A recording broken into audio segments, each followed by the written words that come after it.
Seahawks coming up. That's another team that's 4-2, like the Browns. What concerns you about the Seahawks, and when you look at them, what are areas do you think the Browns could take advantage of?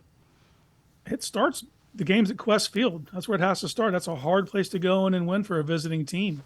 They provide problems. Like, they have an odd man front, which the Browns have not handled well yet this year, but they're not overly talented up front. But their linebackers are solid. Their corners are outstanding. Weatherspoon and Reek Woolen, like those are really good safeties. They run a 3-safety look. I think the place that the Browns can really take advantage of, though, is that Seattle offensive line. I think that pass rush can give them fits, because on the offensive side of the ball, Seattle's got weapons. Kenneth Walker's an ascending young running back who I think has a really high ceiling. DK Metcalf, JSN, Tyler Lockett. Speed up Smith's clock. That's what you got to do. Cause chaos up front. Get Geno to regress to what we would typically see of him in years past. And I think you could cause some turnovers, and that's what's going to keep this team in it. Yeah, it is not.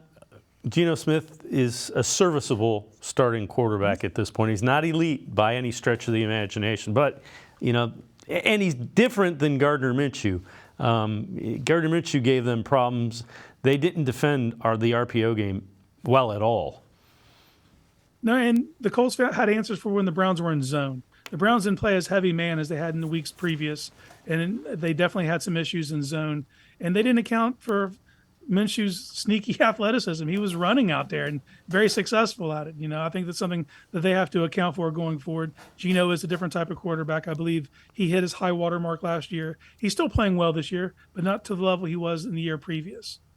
So I think that start there, affect him, get him to make some errors and take advantage of those errors when they occur.